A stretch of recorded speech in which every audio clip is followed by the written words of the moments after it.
and we will go to the next sloka 27, chapter 2, sloka 27, and we'll go further from there. I'll chant the sloka now. जातस्य हि ध्रुवो मृत्यु ध्रुवं जन्मामृतस्य च तस्मात् परिहार्येऽर्थे न त्वं शोचितुमर्हसि. जातस्य हि ध्रुवो मृत्यु ध्रुवं जन्म मृतस्य च. Jatasya, one who has been born, he dhruvo mrityu. Dhruvo means certain. Dhruvo. One who is born is certain to die. Jatasya hi dhruvo mrityu. Dhruvam janma mritasya cha. And one who has died, there is a guaranteed birth of the person. So here it is telling about again the cycle of birth, death and birth again. जातस्य हि ध्रुवो मृत्यु ध्रुवम जन्म मृतस्य च तस्माद् परिहार्थे अपरिहार्ये अर्थे means it is inevitable situation. We cannot stop that cycle, we cannot reduce that cycle. Whatever is in the cycle, we have to follow the cycle of death, birth and death again. So here it is very important. There are two extremely important points which are identified, and we have to understand this. See, one of the biggest sorrow in a human life is about losing someone, and because of that, people lose their heart, people lose their inertia in the life, they lose the cause and the purpose in the life. They think that the life is now empty and there is nothing further to do. This sloka gives a complete understanding and consolation in the situation where generally people lose the relatives, lose the kith and kin. Jatasya hi dhruvo mrityu. So it is telling us very clearly that the perishable world is continuously changing. It will keep on changing. It will keep bringing new people in the world, and it will take the older people out, and then it will still recycle. That means it is not actually taking the people outside the world. It is only the physical form, the relationship with the other people, that is changing. It is not changing the existence of the soul. It is not changing anything to be discontinued. It is not ceasing the existence of something. It is merely the change of form, the change of relations. So, tasmad parihartheye, that is why when there is a change in form, we should not be natvam shochitu marhasi. There is no point in lamenting over it. There is no point in shochitu. Shochitam means lamenting, to worry, to grieve. There is no point in grieving over it because it is a cycle. And because there is no cease of existence and it is a cycle, there is nothing to be sorrowful about it because it just changed from one to the other. This is the fundamental thought. This is a fundamental principle in Sanatana Dharma. Let us see it a bit more in detail. So here, because we are seeing that there is a rebirth, this is the only thought or fundamental rule in Sanatana Dharma. There is no other faith or beliefs who believe in rebirth. There is a procedure of Day of Judgment, and those kind of things are explained in the other faith. But here we are seeing that it is a principle of rebirth. I think even in Buddhism also there is a principle of rebirth, but in a little different way. So important is that some people say it is a principle of rebirth. Some people say it is a faith of rebirth. But the rebirth is actually a science. It is a complete science. And we have to understand that how it is science and how we can prove it. Because it is not merely a faith. It is not merely a belief. Generally, faith and belief happens when we have got no logical reasoning behind it. We cannot prove it 100%. And that is why we say you have to have a faith in it. But the law of rebirth, the science of rebirth is completely scientific, and we will see about it. So under the law of, under the topic of rebirth, let us talk on various principles which are defined by the science. Number one law is law of conservation of energy. So we all know that we are made of a perishable body. Our body is there, which has got our organs, and we have got limbs, we have got various senses within us, and we know that when we die, none of that works. Our body just lies over there, it doesn't have any senses, it doesn't carry any feelings, and even if we burn it or we cut it, it doesn't have anything in it. But if there is a live person, if we just push the person will react back to us. So that means there is an energy in a person or any animal for that matter, which is keeping that animal or human alive. Now, when a person is dead, that energy should have been going somewhere, because there is a law of conservation of energy.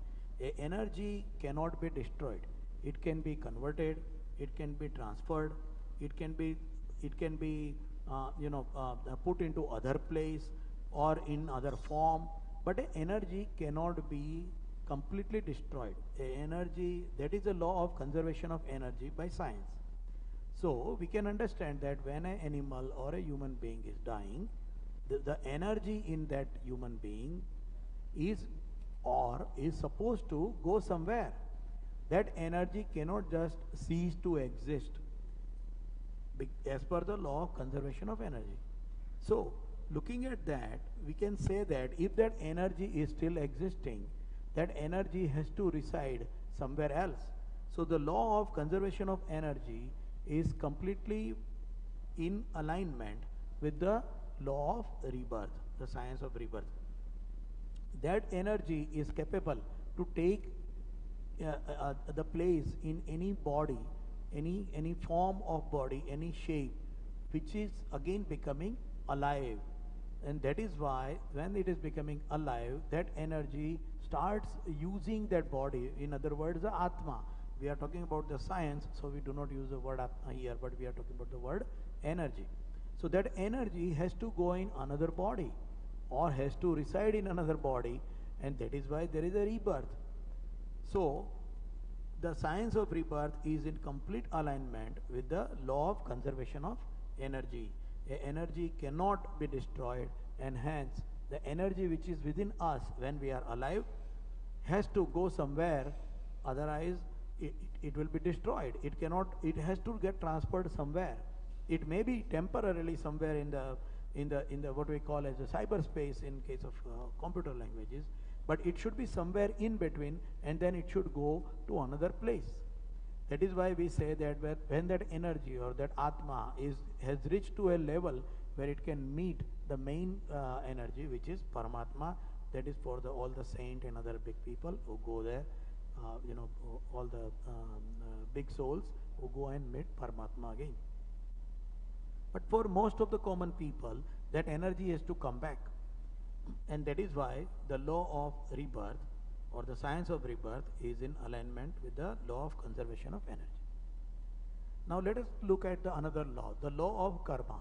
We all say, even in other faith and religions also, we all say that whatever we do, we get the fruits of it. We have to pay and we have to accept the fruits of whatever actions we do. If we do wrong actions, if we do bad actions, the fruits will be bad, and we have to take responsibility of that fruit. Now, also there are two faith part in it again, because some people say that there is a karma, but when you have a pardon, when you ask for a pardon, you have been you are pardoned, you have been given a clearance. But Sanatana Dharma doesn't say that. Sanatana Dharma is in the law of karma. The responsibility of fruits of the karma is always there. Now imagine that if a person is dying, there are karmas up to the end of the life. if there is no rebirth. If there is no rebirth, the law of karma doesn't apply. It is either in one way that the karma is going to put you in hell or heaven forever. But anything forever doesn't align or jive with the law of karma. Because law of karma is a continuous cycle. It is not a end of the cycle. So when somebody is doing a karma and the person is dying, and if the person is not having any rebirth, then the law of karma doesn't balance. It is just like an accounting balance sheet. In a balance sheet, both the sides should be equal.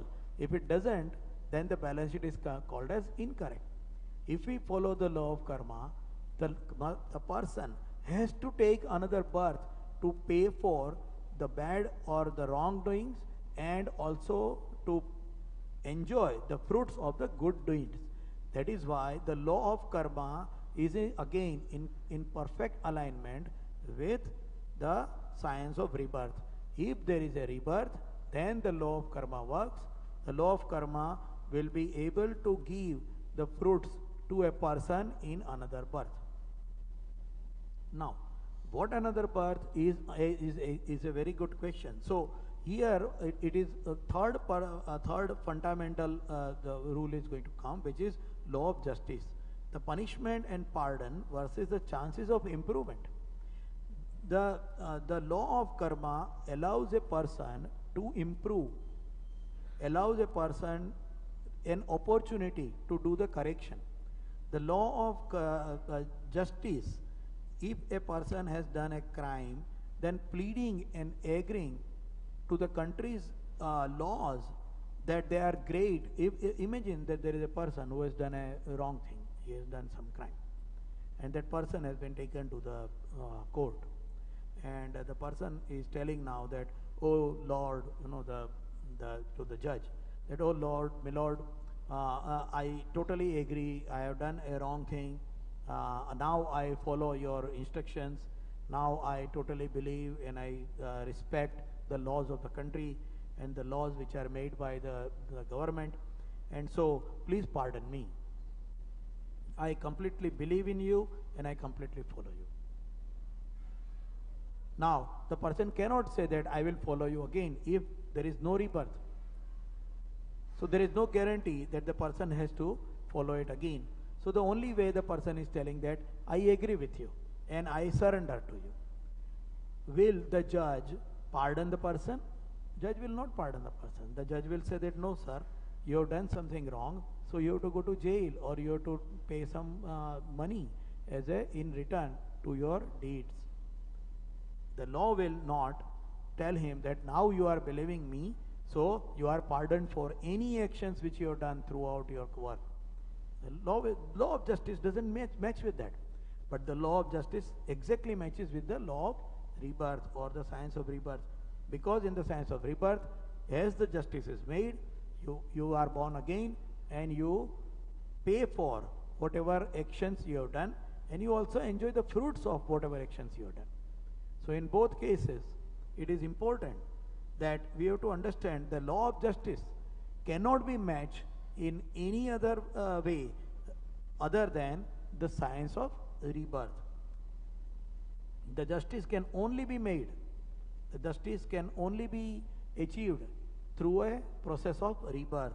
The justice cannot be achieved just merely a person telling that, oh, I believe in you, I will follow your guideline, and now you pardon me. But that is actually at the end of the life. How a person will follow it unless he has another opportunity to do the actions. And that is where it is important to understand that the science of rebirth is exactly in jiving with the law of justice. So we are talking about the rebirth. So there is another in the other faith and religions, there is an eternal hell or heaven. There are no opportunities, and there are no further. So imagine that there is a father and there is a son. The son is doing some mischief, and the son has done a mischief either willingly, unwillingly, by his own mean thinking, or even as an innocent person. Now, the father is telling that you are a bad person, and and the son is not following the father's instructions. So the father will, what will father say? Father will say that I am going to punish you for all the time, eternally, whatever time is in future. No, a loving father will always like to see that the kids are improving, even though there are mistakes done, even though there are some errors in a person, even though there are limitations in a person. But the father will always seek to see that the son is going on a correct path and living the life righteously. This is possible. God is our father. This is possible only with the procedure of, or the law of rebirth.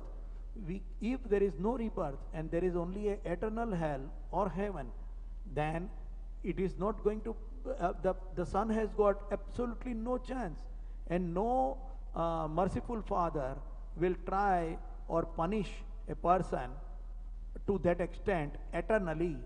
A father will not do it. Yeah, in extreme cases he may take the person out of his will and not to give him any money, but still inside the father will always have a feeling that my son is following the instructions, is living his life in a good way. So going by even the feeling of relationship and a mercifulness of the omnipresent God everywhere, the science of rebirth is perfectly jiving. It is perfectly matching with whatever improvement we want to do, and we are given an opportunity to go along that path. This sloka has got so many meanings in it. It also gives us a clear understanding about one of the main pillar of Sanatan Dharma, and that is the Ekatmatavad, Ek Atmata, the same soul, the same life or soul in animals and in humans, in in birds, in insects. So what happens with this? That is why we respect the environment. See, the thought of the world is made for human being makes a person to what is called as a utilitarian, to utilize the natural resources, not to respect and utilize it. So what happens that if the world is made for me and I am the king of the world as a human being at the topmost level, intellectual animal in the world, then we start using, or rather abusing, the natural resources, the animals, the plants, everything in a way that because they are different, they are other, and they are for my use. I am the supreme animal of the kingdom, and I am authorized to use it because God has made for me. God has made the world for me. That thought is going to make a complete problem of environment and everything which we see. But with this sloka, when we see that a Atma can go from one to the other body, we start respecting, we start seeing the same Atma in other animals, we start seeing the same Atma in birds. We extend it from the live to semi-live, and even dead thing, a jada thing, what is called as a jada, means not alive thing. We start telling praying the animals. We start telling the rivers. We say Ganga Mata. We see mother in it. We see Gai Mata. We see mother in the cow. This complete thinking of saying the Ek Atma in everywhere around me, and then respect and reverence for those things are coming from the fundamental rule of rebirth or Ekatmata. So this sloka is nothing but, if everybody understands it, then people will not abuse. They will not start using the environment in a bad way. They will not start abusing other people, animals, birds, and anything alive in the life. This extend to such a further extent which reaches to the Murti Puja. But we will talk about it later because we have to go ahead with the Gita over here. And this topic will come again in further in other chapters, like in 4th chapter. Again, there is a sloka where we will again revisit the science of rebirth. But it is important to know that how the science of rebirth is actually scientifically provable and true thing, and also it is the way to go towards a harmonious world, a harmonious universe where all the human beings, animals, birds, plants, insects, everybody can live in harmony. That is where this science of rebirth is helping us, and that is why the science of rebirth has to be understood very clearly.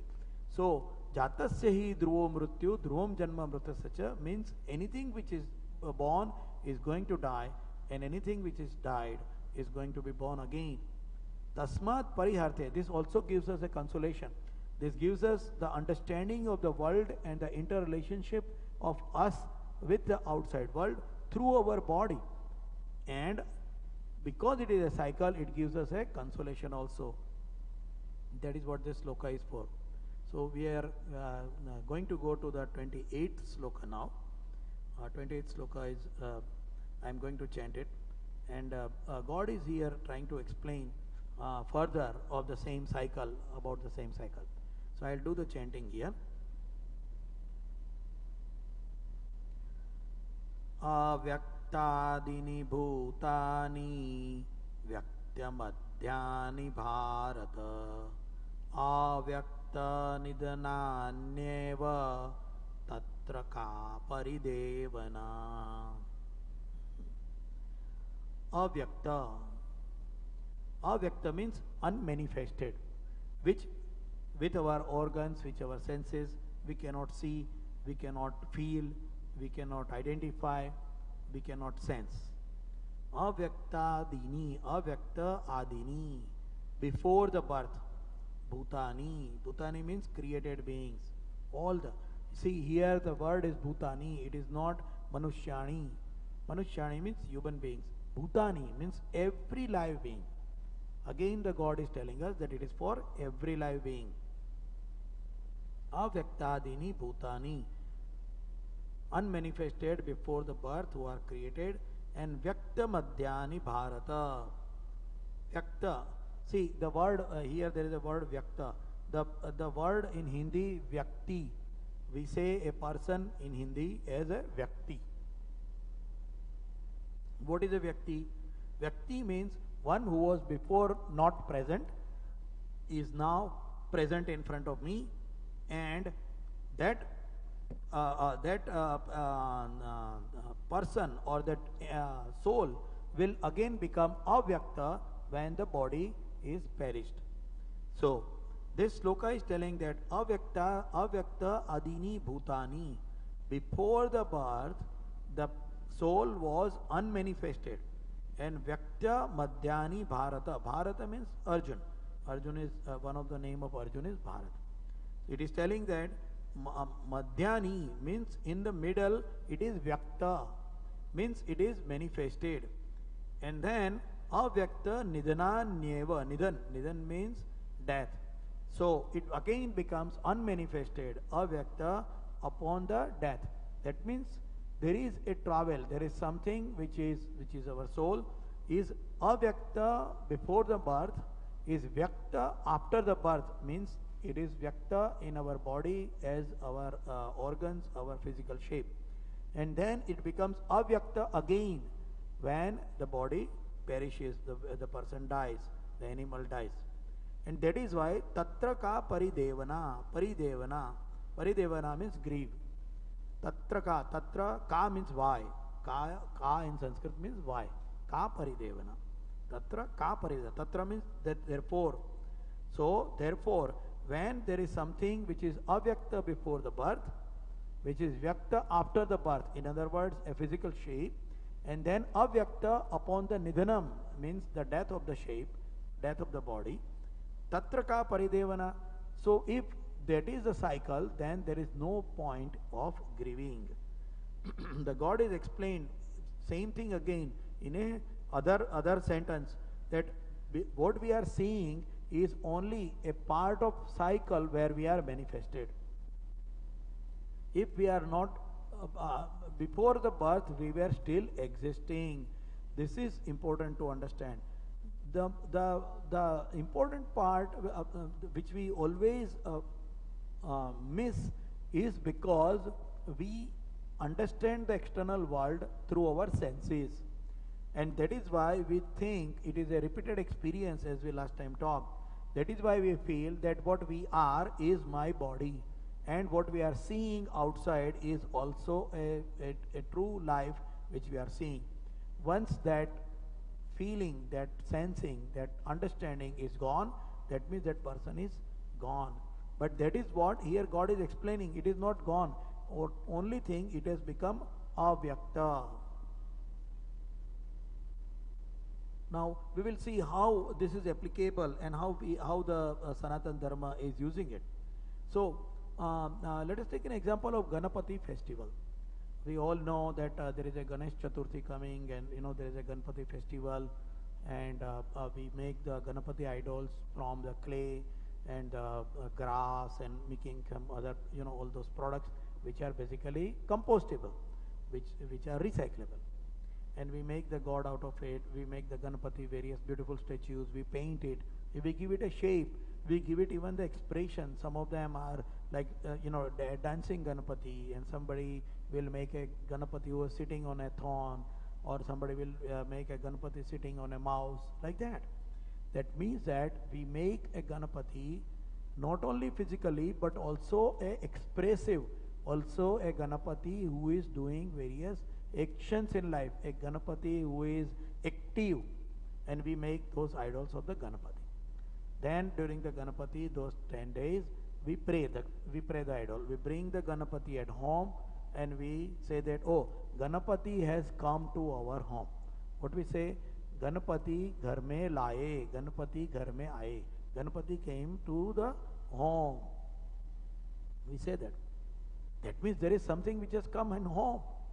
And then we pray the God, we respect it, we chant the slokas, we serve the food to the God, and then we take the prasadam from there, and we do all of that all through the 9 days. We have got lots of pious thoughts, and we talk about various pious things during those times, and we say that there is a God in our house. We say that. And then what happens? And then at the end of the festival, after 10 days, on the 10th day, then what we do? We take the Ganapati again with a lot of nice procession, and the abil and gulal and all those music, and like a festival. And we take it to the river front. And when we take it to the river front, we put the same Ganapati in the river water or in the lake water. And we say that Ganapati has gone. Think about this process. What does it mean? Was Ganapati not there before the idol was made? Ganapati was there. And will Ganapati not be there after the idol has been immersed into the water? No, Ganapati will still be there also. It is avyakta before the birth. So Ganapati comes because Ganapati is born, and Ganapati comes to our home. So it was avyaktani. It was avyakta. It was avyakta before the idol was made. So avyaktadini bhutani. Even for the God, forget about the bhutani, means the animals and the human beings. Even for the God, we follow the same procedure. We say that the Bhagwan has come. Bhagwan is born in our life in other way. And we bring the Ganapati at home. And then the Ganapati has gone, and we say Pudcha Varshi Laukariya. In Marathi we say Ganapati Bappa Moriya, Pudcha Varshi Laukariya. Laukar means early. Please come again quickly. Please speedily. So Pudcha Varshi again, and next year please come again quickly. Please come again fast.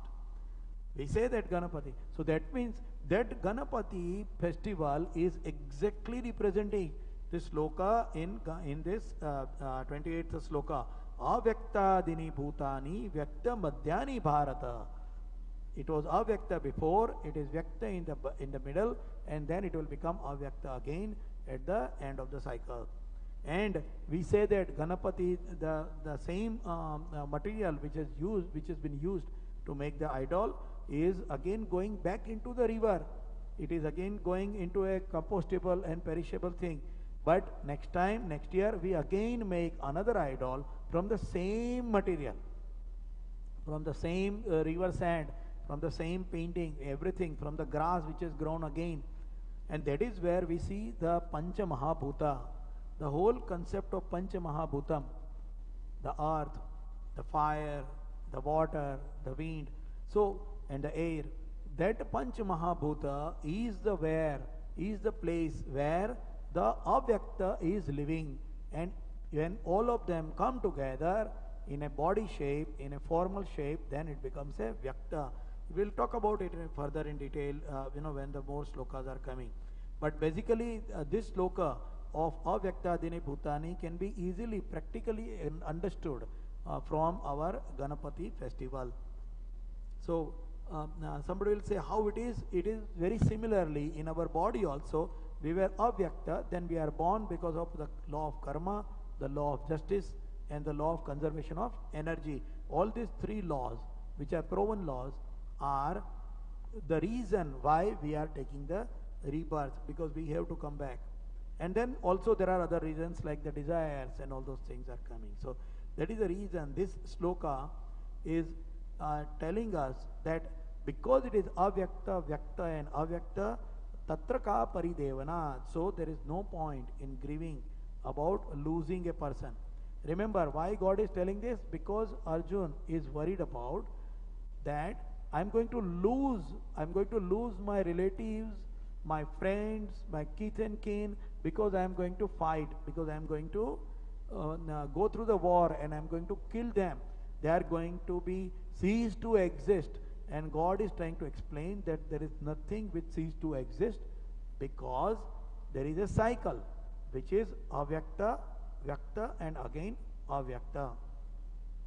Manifested, unmanifested, manifested and unmanifested again. So this sloka is explaining us that we should not grieve. And somebody say, oh, it is about the death of a people. No, it is not in only the death of the people. It is also about anything. Anything which we lose is actually not lost. Yes, it may give us a feeling and a uncomfort. Say for example, I am living in a house and the house catches fire, unfortunately, and now I don't have any house. In such case, it will be uncomfortable not to have a house. That is correct. But it has not gone anywhere, because what body I see is not what I am. I am somebody else. And that is why I have to understand that it is one which is me is not losing anything. That is what it is telling. So there is no point in grieving on any loss. Tatra ka paridevana. We will go to the next sloka, 29th sloka. Here the God is telling that how people, this idea, how people are trying to see or understand it. So I will chant the 29th sloka. Ascharyavat pashyati kaschidenam ascharyavat vadati tathaiva chanyaha ascharyavatchai namana shrunoti shrutva pyenam vedana chaiva kaschita. Here the God has used the word ascharya. Ascharya, amazing, amazing. What is ascharya? Ascharyavat pashyati kaschit denam. Enam means to the Atma. Pashyati means who see. The pasya word is to see. That is a dhatu word, that is a fundamental word. That is why the word pashu has come from there. Pashu means one who only believes in what they are seeing. Pashu is only a sensual body. It doesn't understand the further, it is only sensing up to the body level. So if we are also living our life only at a body level, then we are also equivalent to Pashu. That is what the Shastra says. So going to this sloka, Ascharyavat Pashyati, Pashyati Kaschit. Some people see this with lots of amazing. So some people see Atma, some people see Atma as a amazing thing, as a amazing. The soul is an amazing thing which cannot be comprehended. Why it is amazing? Because it cannot be comprehended. So some people see the soul as non-comprehendable. Ascharyavat Pashyati, Ascharyavat Vadati. Some people describe it as an amazing. So some people see it as an amazing thing, some people describe it as an amazing thing. Ascharyavat, some people hear it. Srunoti, Srunoti means hear. Ascharyavat, some people see the soul as amazing, some describe it as amazing, and some people hear the soul as an amazing, while the others, Srutva Pyenam Veda, Veda means to understand, Vedana Chaiva Kaschita, some people even cannot even understand what it is. So here God is trying to explain that why there is a Ascharya. We have to remember the sequence of the word here. Some people see it with as amazing, some people hear it as amazing, some people describe it as amazing. Basically they speak it about amazing. So what does it mean? Why God has given this sloka over here? It means that to understand a sloka through our senses is not possible, because it is more micro level, it is more finite level, more smaller particle level than our body.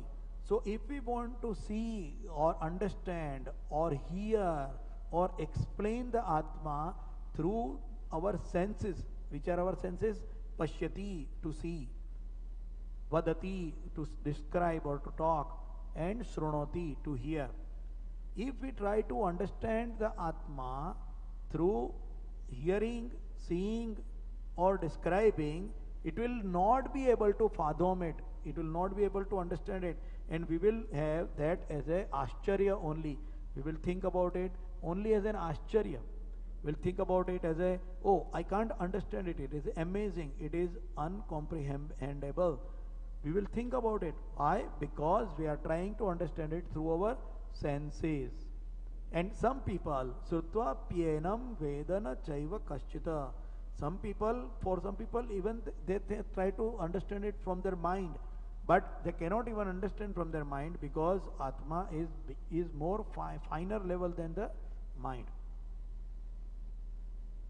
So, how do we see that? Take an example of a magnifying glass.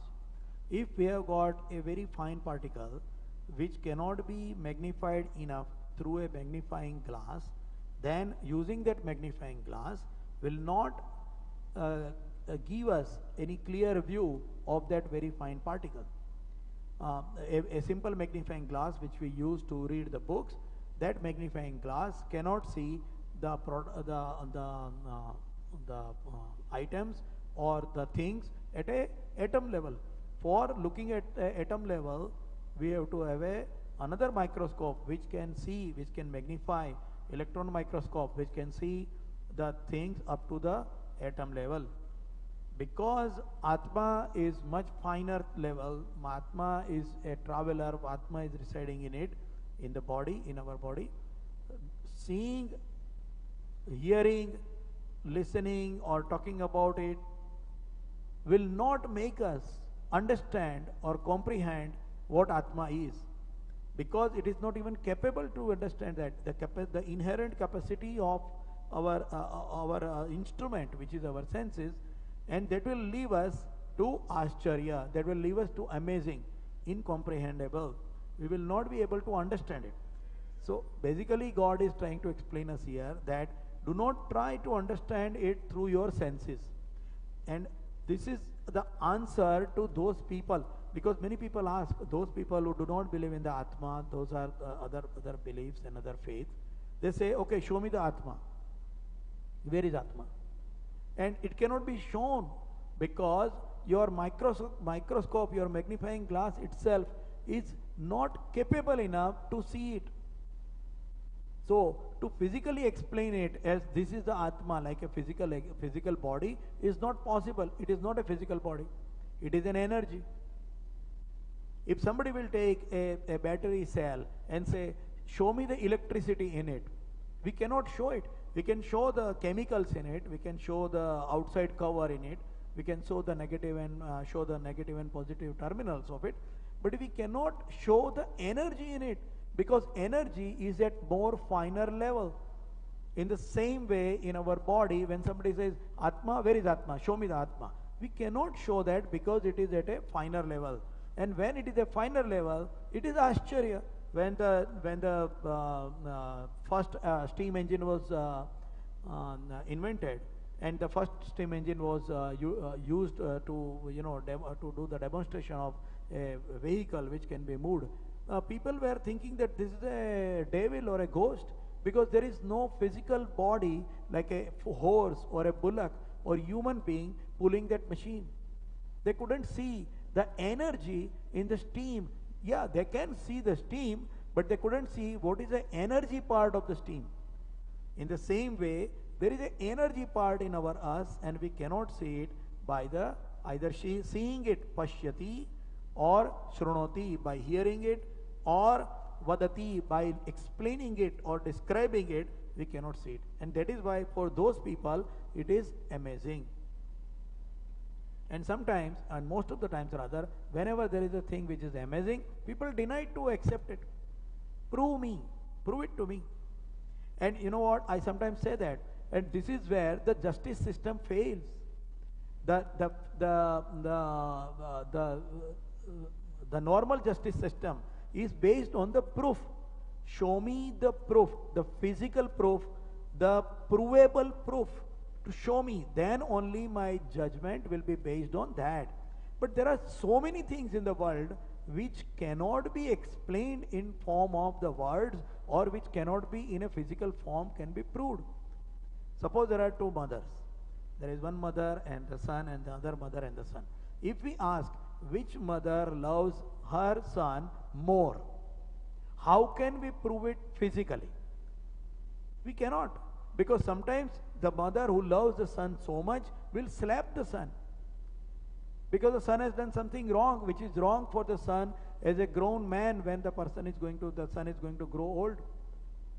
So just by merely seeing the mother punishing the child does not give us a correct information on how much love the mother is doing to the child.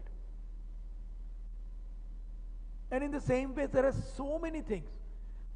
If we start thinking about it, we will see that actually the provable, the physical evidences are very minor percentage compared to the large amount of things which are not physically provable. And we all live by that. The biggest example of that is the law itself. The law is not in the book.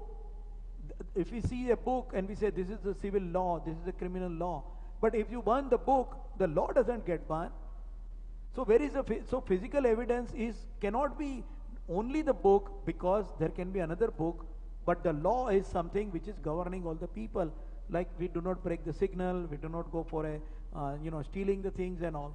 So there are always things which are at a finer level which cannot be physically seen, and Atma is that.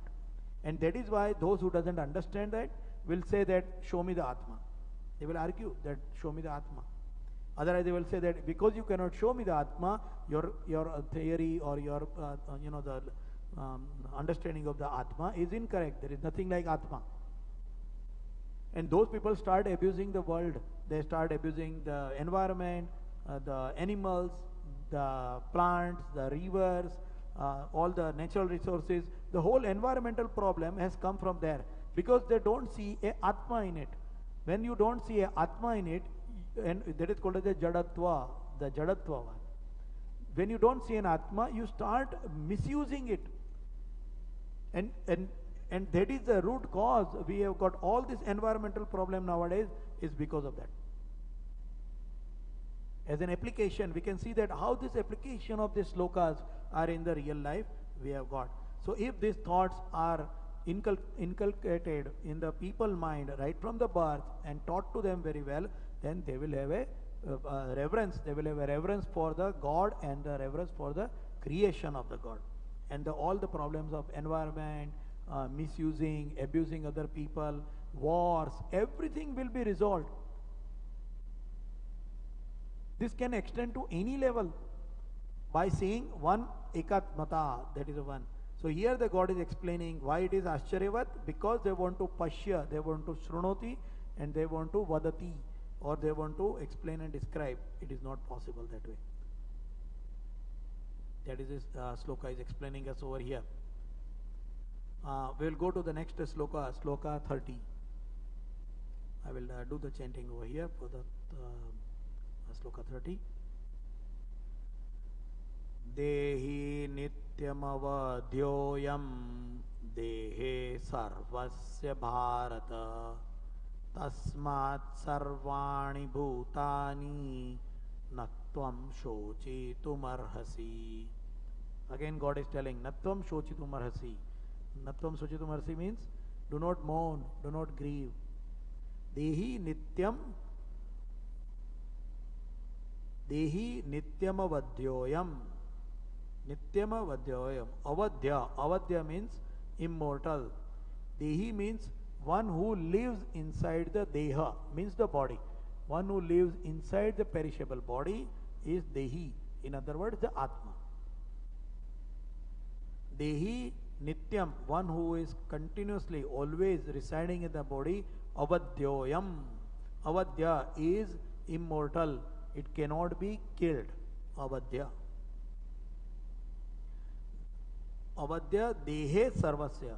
So one who is living, dehe means the body. And dehi means one who lives in the body. So the soul that dwells within the body is immortal. Avadhyoyam. Therefore, tasmat sarvani bhutani. Again, God is again emphasizing over here sarvani and bhutani. Here also God is not using the word manushyani. God is using the word bhutani. Bhutani, very important. That means it is not only in the human beings, but it is for all the people, all the animals, all the birds, all the insects, all the fish, everyone who is alive, everything which is alive. That is Tasmat Sarvani Bhutani. Tasmat Sarvani Bhutani. Sarvasya. Dehe Sarvasya, for everyone.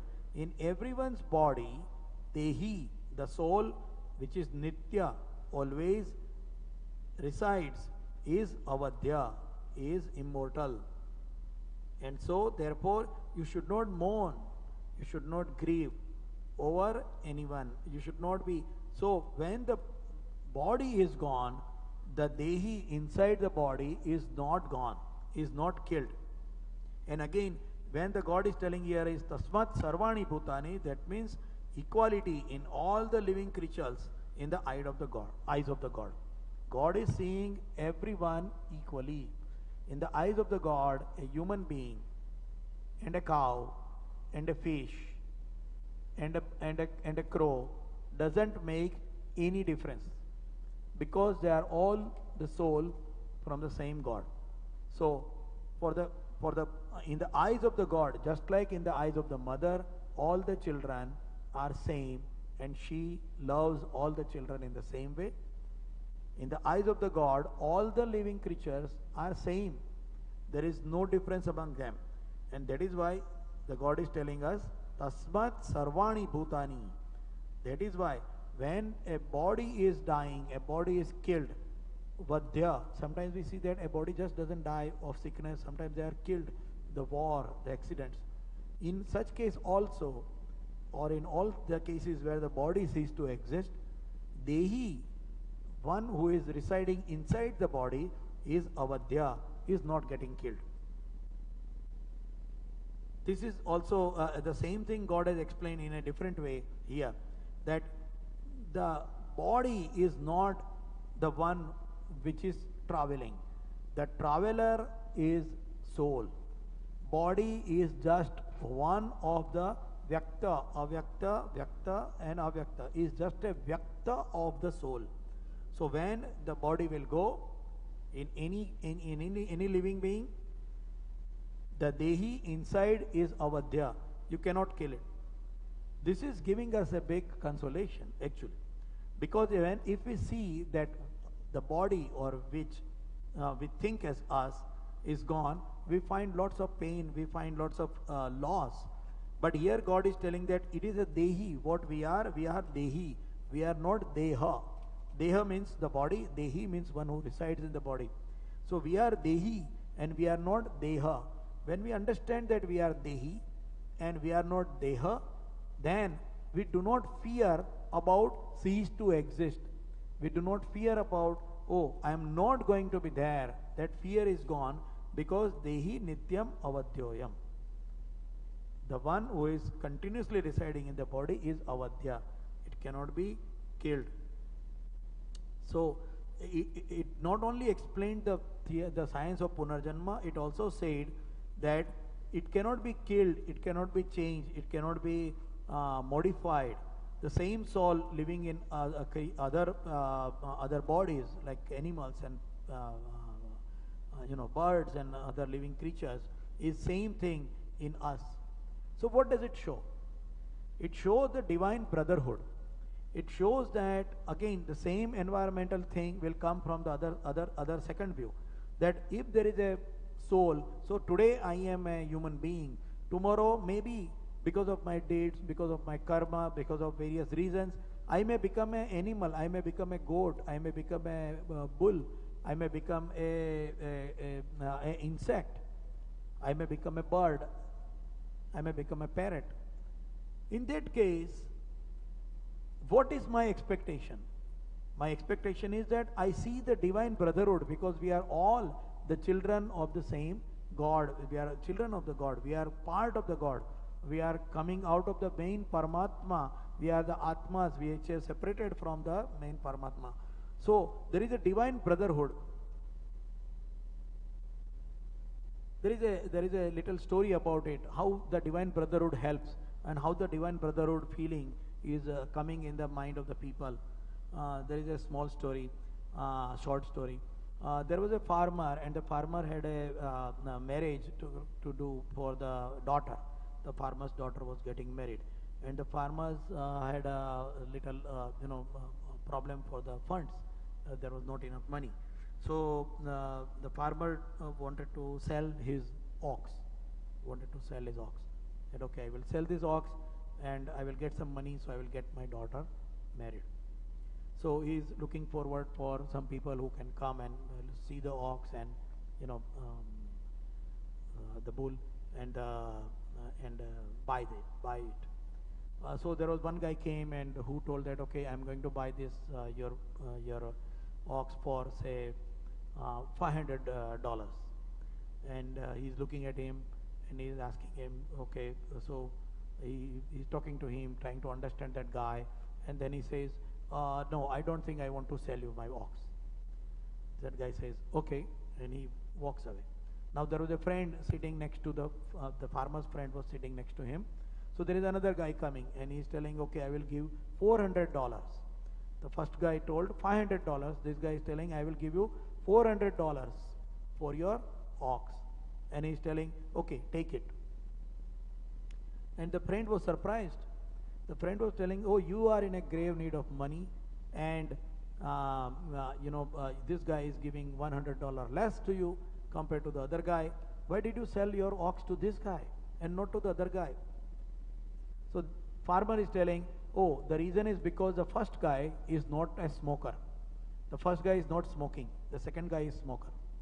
And the friend was amazed. He was unable to understand, oh, if the guy is smoker, what does it make a correlation with your ox? So now the farmer is telling that, this ox is not an ox, he is like my brother.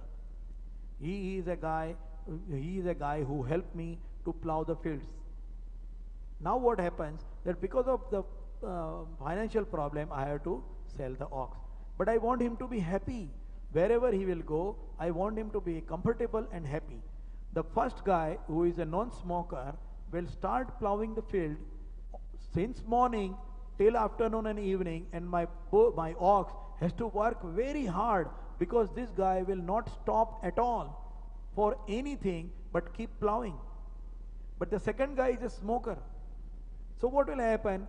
After around 20 minutes, 40 minutes of plowing, he will think, oh, let me smoke one cigarette or something. So he will stop the plowing, he will start smoking, he will take a 10-minute break for smoking, and then he will again start plowing. My ox will get a break. My brother will get a break in between. And I want him to be in a comfortable level. Well, by the way, I am not promoting the smoking here, so just as a joking part, I am not doing that. But the meaning of the story is that the farmer is seeing a brotherhood even in the ox which he has. Why? Because he is seeing ekatmata. He is seeing that ox has got the same soul, and he is my brother, and I want him to be in comfortable place. That is why he is selling the ox at $400 instead of a $500, even though he has got a great need, even though he has got a great need for the money for his daughter's marriage. So how this thought of ekatmata, of avyakta, vyakta, and again avyakta, how the dehi and deha, how this is going to help in the society for a better, a cohesive life, a coexistence among human beings and the environment and the people around. This is explaining a lot on it, and that is going to bring the happiness to everyone, which include human beings and the environment and the animals around us. So we are almost the time now, so I will stop over here on the 30 on this sloka, which is a 30th sloka, and we will start with 31st sloka when I come next Saturday again at the same time, 10 o'clock to 11 o'clock, and we will meet again and we will go further on the 31st sloka. Till then, I wish everyone a very good weekend, and we all celebrated Ram Navami, and now there is going to be Hanuman Jayanti. So I wish all the best to the people. We may talk about Hanumanji a bit next time when I come, and till then I wish a great weekend and a very happy and healthy time till next Saturday when we meet. Vasudevasutam devam Kansachanuramardanam Devaki Paramanandam Krishnam Vande Jagadguru.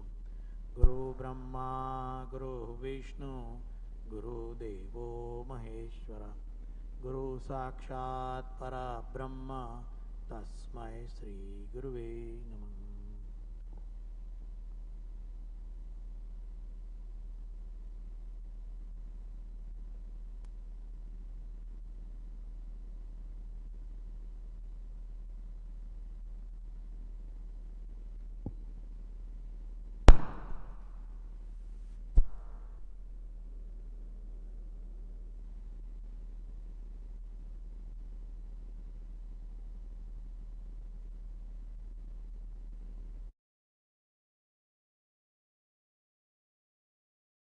वर्दिनि शैलसुते सहित महाहवमल्लमतल्लिक मल्लितरल्लक मल्लरते विरचित वल्लिक पल्लिक मल्लिक चिल्लिक भिल्लिक वर्गवृते सितकृत पुल्लसमुल्लसितारुण तल्लज पल्लव सल्ललिते जय जय हे महिषासुरमर्दिनि रम्यकपर्दिनि शैलसुते अविरल गण्डगलन्मदमेधुरमत्तमतङ्ग गजराजपते त्रिभुवनभूषण भूतकलानिधि रूपपयोनिधि राजसुते अयि सुदती जनलालसमानस मोहन मन्मथ राजसुते जय जय हे महिषासुरमर्दिनि रम्यकपर्दिनि शैलसुते